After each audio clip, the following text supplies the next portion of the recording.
Hi there. This is Dr. Mort Orman, and welcome to another episode of Life Mastery Insights with me, Dr. Mort Orman.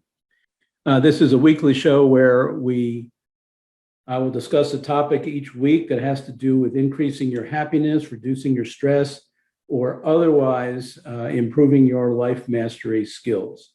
Tonight, I want to talk to you about something which I consider very important. It's called the Life Mastery Trifecta. And what I wanted to share with you was what my life was like before I had mastered the trifecta. And basically, in my life, I was a physician. I was a successful physician.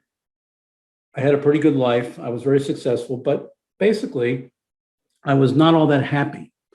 I didn't feel really happy and fulfilled, and I had to sort of pretend to, have it all together when deep inside, I knew that I didn't. Another aspect of my life before the trifecta was I was successful, but I was still pretty angry and frustrated and irritable most of the time, which I didn't like, and I didn't really know how to stop being that way.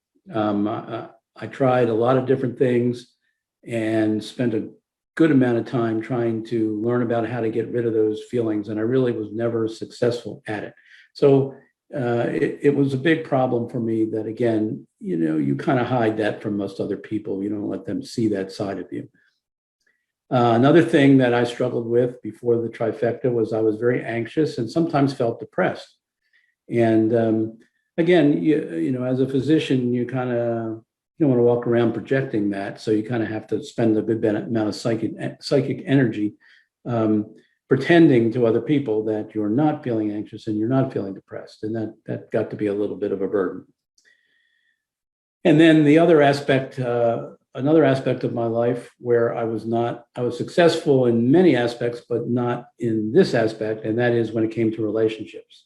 So I struggled a lot with my relationships, even with relationships with patients and colleagues, but also with my family and sometimes with friends. So relationships was not my strong suit before I learned about the trifecta. So it really felt pretty bad to be in that state where I was experiencing these problems. I had these emotions that I didn't know how to do anything about. I had relationship problems I didn't know how to stop having. And it was everything I tried didn't work.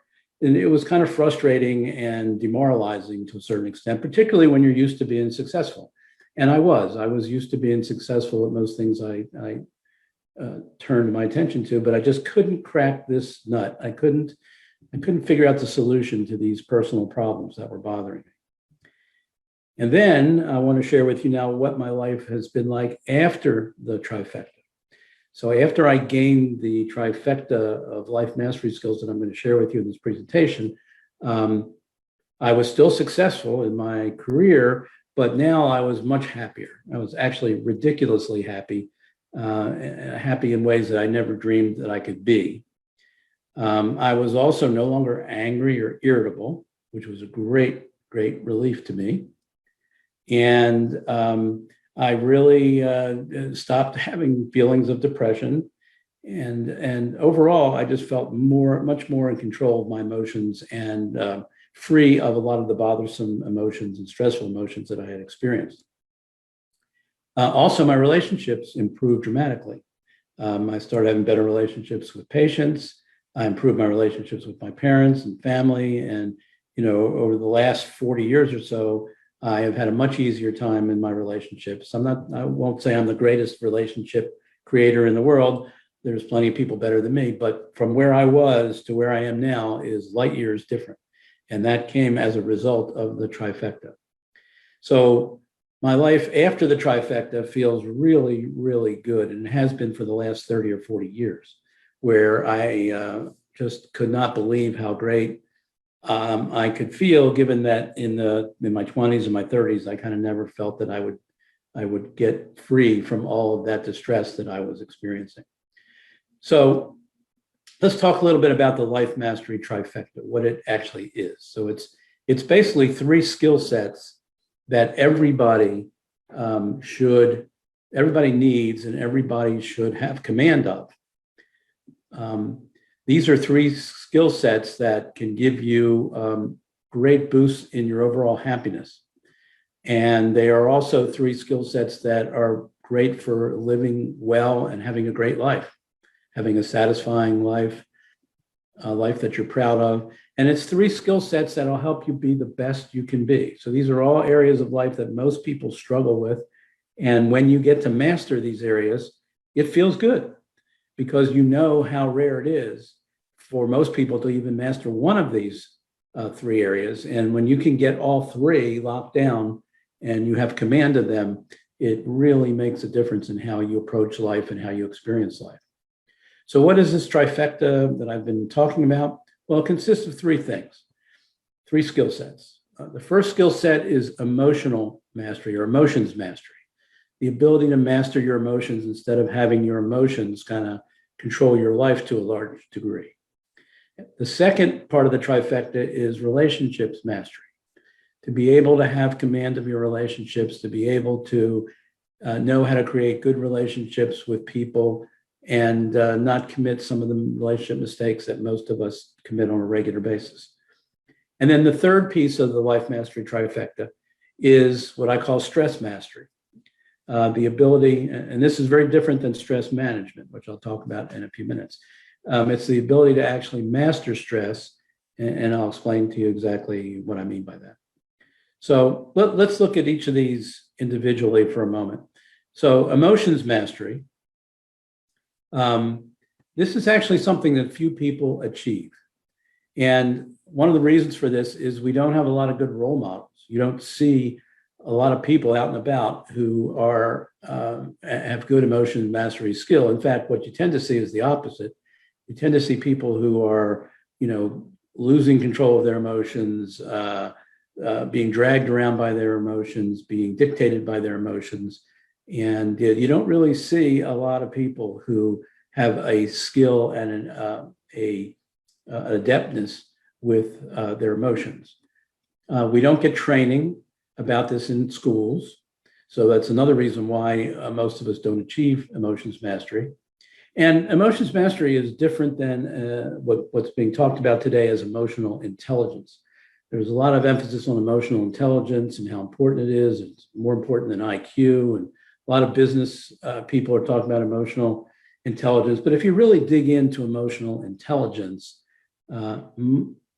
I say that there's not a lot of intelligence in there when you start digging into it. Basically, it just takes people who are already good at dealing with their emotions, and it highlights some of their benefits and how they do better in the workplace and in life compared to people who don't have those skills.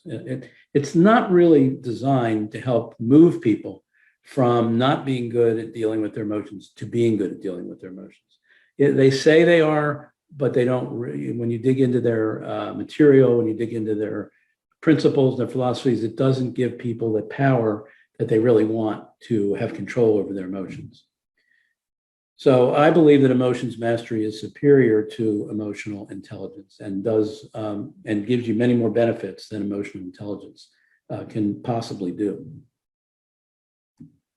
The hallmarks of emotions mastery is that you have a deep understanding of your emotions that you didn't really have before. You have the ability to control your emotions. So, for example, if you're feeling angry, you have the ability to understand where that anger is coming from and turn that anger off anytime you want to. Now, if you don't want to turn it off, you don't have to. But if you're bothered if you get angry about something and it's lingering on and you don't like the fact that it's lingering on and you want to get rid of it, if you have emotions mastery, you can step in and make it go away. You know exactly how to do that. And one reason you do that, you're able to do that is because you understand some of the hidden causes of your emotions, whether it's anger or anxiety or frustration or fear or sadness or worry, any of those major emotions. You understand the internal causes. You understand the hidden causes so that when you're experiencing those emotions, you know exactly why it's happening and you can step in and you can decide to get rid of them if you want to get rid of them. Again, you don't have to. Nobody's making you get rid of them. But when you want to do that, you will have the ability to do that. So that's basically the hallmark of emotions mastery is, can you make your emotions, particularly your negative emotions, because most of us don't want to get rid of our positive emotions. But when you have bothersome negative emotions that are holding you back, detracting from your joy and happiness in life, causing problems in your relationships, whatever the heck's going on, or in your business, whatever's going on, and you want to make them go away, you will have the ability to make them go away. That's the first part of the trifecta. And what it gives you, once you learn how to do that, you discover that you maintain that competency, that ability for the rest of your life. Once you learn how to master your emotions, it never goes away. You never go back to the state that you were in when you didn't know how to do that. So it gives you not only immediate benefits once you learn it, but these benefits stretch out through your entire life, and they have ripple effects. So they bleed into other areas of your life. So your relationships get better, your career is improved, your business relationships are better, your personal relationships are better, your health is better. I mean, there's all kinds of added benefits from having control over your emotions, as opposed to the way most people go through life, which is their emotions kind of take them over at times, and they find it very hard to escape from them. The second part of the trifecta is relationships mastery. And here there's some pieces of relationship mastery that you may be familiar with. So example, choosing your partner well and knowing how to select a person that's compatible and is going to be a good partner is actually a skill. And a lot of people make big mistakes in how they choose their partners, and they end up paying, a price for that. So choosing well is important. Keeping your promises is a big part of relationship mastery. Relationships really boil down to the promises that you make to other people. And in order to have good, strong relationships and trust in those relationships, you have to keep your promises. And a lot of people have trouble with that, and it damages their relationships. Having listening and speaking skills. You need to be able to communicate what's going on with you, what you're feeling, what's bothering you, and you need to be able to listen well to the people you're in relationship with, so you understand them, you understand where they're coming from, and you understand that where they're coming from is usually different from how you view things or how you might be doing things. So you have to not only hear them and understand them, but have an appreciation for the difference that many other people have from you.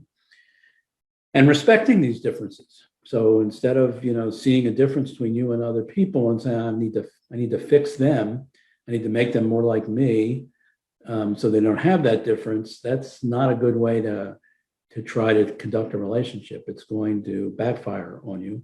If you haven't experienced that already, you probably will, if that's what your goal is to change the other person so you eliminate their differences. That's not going to work real well. And the other thing is shared power and control. A lot of times there's dominance issues in relationships when one party wants to be more in control than the other and isn't willing to share control with the other party, and that can lead to relationship power imbalances and conflicts. So those are some of the more obvious aspects of relationship mastery, but the ones that I think are more difficult to master are several, and that is, one of the most important things you can know about relationships and master about relationships is to understand how you are likely to destroy your relationships that matter to you. We all seem to have this tendency as human beings that we're programmed in many ways to do things that are not conducive to good relationships. So we get into a relationship, we want it to work out, we have good positive feelings about each other, and then slowly over time, we eat away at the health of that relationship. And we do things and end up destroying the relationship. And we often don't see ourselves doing this. We don't understand what we're going to do, and we don't see it. We don't see that it's a repetitive set of habits and behaviors that we have that have damaged other relationships in the past, and sure enough, are going to damage whatever relationship we're in right now. So having that awareness and understanding very precisely how you're going to destroy your relationship is one of the keys, really, to relationship mastery. There are also other hidden relationship killers that we do not appreciate. I mean, we function in relationships a lot of times in ways that are very detrimental to a healthy, good relationship, and we don't recognize that we're killing our relationship by behaving this way. There's another aspect of this you may have heard of, the famous, well-known marriage psychologist, John Gottman, who has spent more than 20, 30 years studying marriages and what makes them work, and particularly what makes them fail. And he's identified something he calls the four horsemen of the apocalypse when it comes to marriage. These are four sort of characteristic behaviors that signal that divorce is likely to happen. And you can see these patterns early on in relationships when things look like they're going well, and the people are not at all thinking about divorce. But when you spot these trends and you look at them over time, you see they eventually erode the relationship and frequently lead to divorce. So he's teased out four key patterns. And if you haven't heard of them, you should go pick up one of his books. It's John Gottman.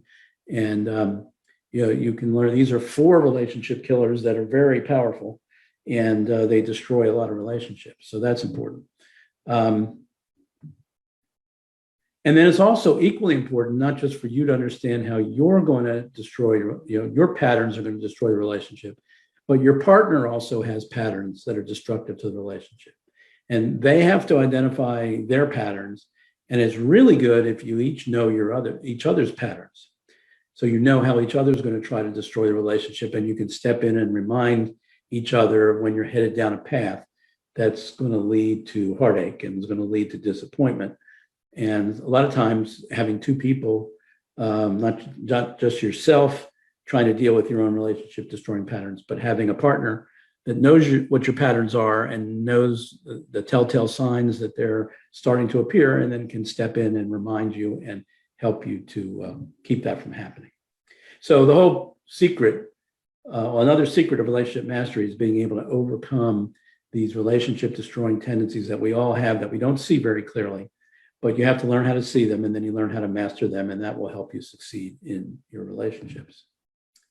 And then the last piece of the trifecta. So most people don't realize, once you really learn how to master your emotions, and once you learn how to master relationships, you've really eliminated almost 50% of the stress that most people experience in their lives. Because when you really look at it, it doesn't matter what kind of stress you're talking about, whether it's stress at home, stress at work, stress in your career, whatever, 50% of it comes down to not being able to master emotions and not being able to foster good and create good relationships. So you've already bit off a pretty big chunk of the stress mastery puzzle when you get those first two pieces of the trifecta. But when you put the third piece in, then in addition to emotions and relationships, you can really master any other type of stress that comes up in your life, whether it's financial stress, career-related stress, stress of public speaking, issues raising kids or relating to relatives or in-laws or aging parents, or dealing with disasters or changes or pandemics or whatever comes down the pike. It's nice to have a system. It's nice to have a way to deal with any type of stress where you can actually master it, no matter what the circumstance is, no matter what the type of stress is. And that's what I call the stress mastery part of the trifecta. And in order to develop stress mastery, and again, this is not stress management. The first thing about stress mastery is you have to understand there's really no such thing as stress, that you're not really trying to master stress, because stress is just a word that we use, that we developed to stand for problems that we experience in life. So whenever you think that you're dealing with stress, or your problem is stress, or you need to deal with stress, that's not really true. What you really need to do is understand how to deal with problems in life. So there can be problems like how to deal with emotions. There can be problems like how to deal with relationships. There can be problems like how to deal with financial issues, financial pressures, financial situations. There can be problems associated with your health that can be stressful. So really, when we say we want to deal with stress, what we really mean is we want to learn how to deal with various types of bothersome problems in life. And there are ways to do that. One of the most important distinctions to make when you want to do that is, are you going to deal primarily with symptoms, or are you going to deal with causes? Now, the problem with stress management is it's mostly addressing symptoms. So if you have symptoms of problems in your life that we call stress, you can do several things to relieve those symptoms. You can drink alcohol, you can take drugs, you can smoke marijuana, you can go out and eat, you can shop. A lot of things people do to relieve those symptoms, but they're all symptom related. And that even goes for the healthier stress management techniques like yoga, some forms of meditation, relaxation, exercise. Again, they're directed at the symptoms. They're not really directed at the causes. So, for example, if you're getting angry all the time, like I was earlier in my life, you can do all the stress management stuff you want. You can punching bags all day long, and that may help you feel a little bit better, but it's not going to make you less angry the next day. That only happens when you understand why you're getting angry and you can understand the causes within you, and you're able to go in and address those causes and make changes in how you're looking at things and how you're dealing with things, where you eliminate your anger by working on the causes, not just on the symptoms. So that's really the focus of stress mastery, and that's what differentiates in many ways stress mastery from stress management. Now, there are a few stress management techniques that do get at underlying causes, but they're few and far between. Mostly they're directed at symptoms, and even the healthy ones. So the trick is, and the goal is, to be able to pinpoint the hidden causes of your problems in life. And usually these are causes within us, ways of thinking, ways of behaving that we don't normally see about ourselves, but that are contributing to our problems. And the next step, once you identify those hidden causes, is to be able to defeat them and to have strategies and knowledge and know-how about how to defeat those internal causes once you identify. So that's what goes into stress mastery. And you can do all this with a system. And 30 or 40 years ago, I developed a very comprehensive system that has allowed me to master stress, any type of stress that comes my way. And I've been using that system for 30 or 40 years. It works tremendously well. And I've written about it and taught about it. And it's a terrific system. So when you get those three pieces, are you able to make your negative emotions and stressful emotions disappear whenever you want? When you are able to create good relationships with people, and in particular, avoid the pitfalls that will destroy your relationships and the patterns that you have that might destroy your relationships. And then when you add the third piece of knowing how to deal with any other type of stress that comes your way, that, my friends, is the life mastery trifecta.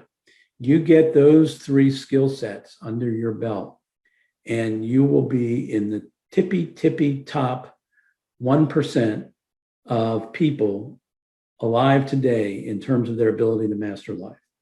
And when you do that, your life will be you can't even imagine how different it'll be compared to how it is now if you lack any one of those three components of the trifecta.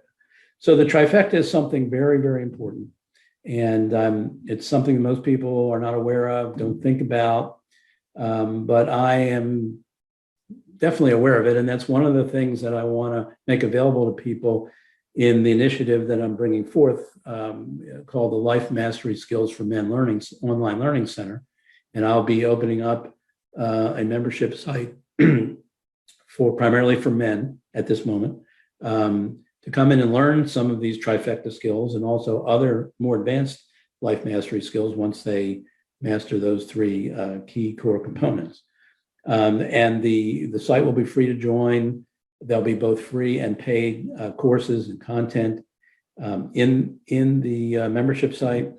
And many of the courses will be life-changing, and they'll be, for example, the core curriculum will include, the first course will be Quick Emotions Mastery, which teaches you very quickly how to master your negative emotions. And then once you complete that course, then you can move on to Relationships Magic for Men, which I share a number of the relationship principles that I've alluded to here. And then when you get those two courses done, then the third piece is to learn about the ultimate stress relief system, which is useful for dealing with any other type of stress, that comes along. And so my goal is to have people come into the membership, take advantage of all the free stuff that's there. But these are three of the more high-level courses that I hope people will progress through. So they get these the trifecta skill sets, and where they have them available to them to benefit them for the remainder of their lives. And I think those people who take advantage of that will be very grateful that they have developed those abilities.